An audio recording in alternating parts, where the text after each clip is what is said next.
Hi guys, well, here we are, almost 2 weeks in now. I couldn't tell you what day it is, 9, 10, I'm not sure. I hope you're all keeping safe and well and listening to the guidelines. It seems to have affected the numbers, so hopefully there's light at the end of this tunnel. Pretty scary times. I really feel for all the people out there who are still out there on the front line. The NHS, the carers, shop assistants, the lorry drivers, delivery drivers, anybody out there, even the utility people that have to keep us with light and telephones and everything else that we demand from them. The shops are doing really, really well now. It seems like most people are being quite sensible. There are odd few that you see when you go out that maybe still aren't really taking a great deal of notice. But the one thing I've noticed quite a lot that keeps popping up is fishing.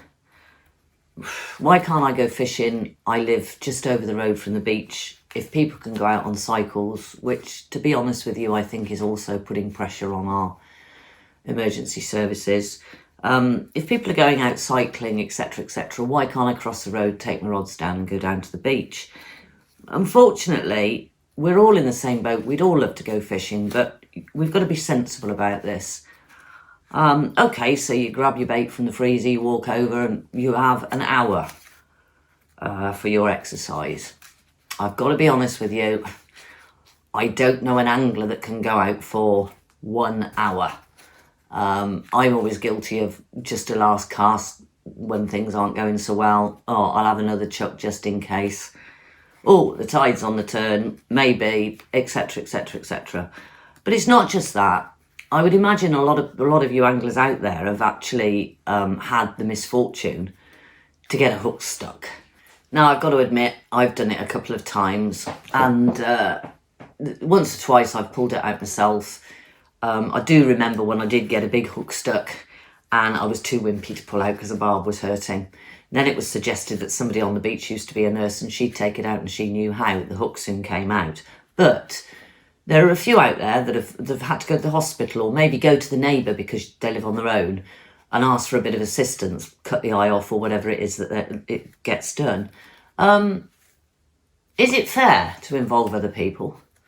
You know, if you get stuck in quicksand, stuck on the rocks, even stuck on a sandbank where you didn't notice the tide because you're so desperate out there to wet a line like we all are.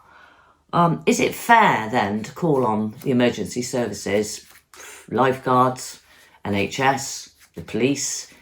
All of them are overworked at the moment and they don't need people like us calling on them unnecessarily. It also brings to mind that, okay, so they let the anglers go out for an hour and they claim it's exercise. It's got a domino effect. Every man and their dog will be out on the beach. And then the dog walkers, bringing up dogs again, will say, well, if the anglers can go angling, why can't we take the dogs on the beach?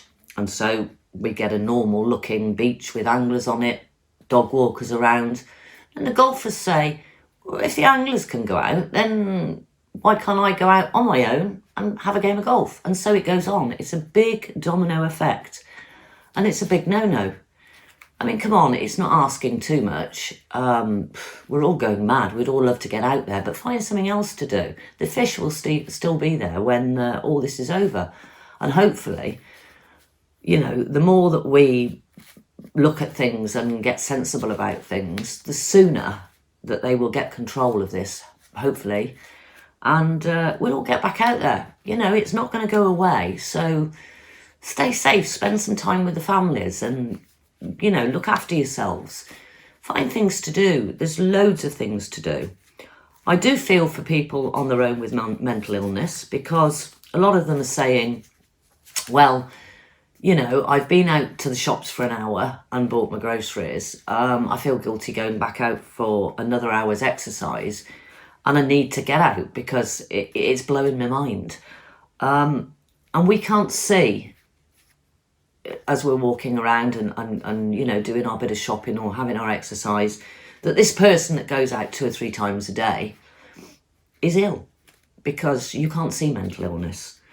So it's really difficult to say whether or not everybody should be shut down to just a daily trip shopping and an hour exercise, which hopefully I'm right in assuming is on top of a trip out shopping.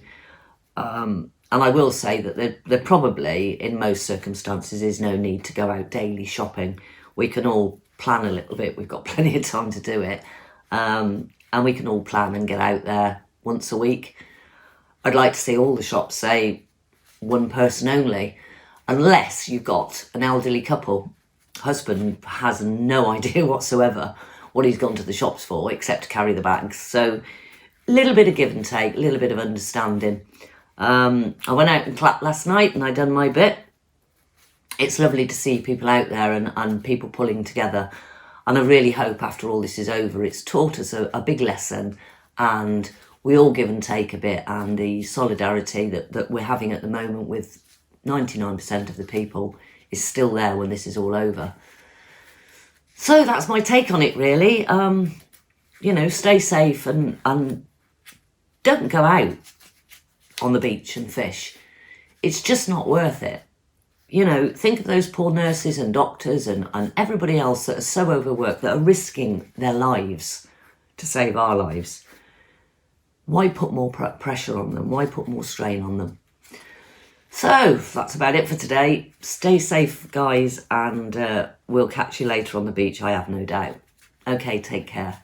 Bye.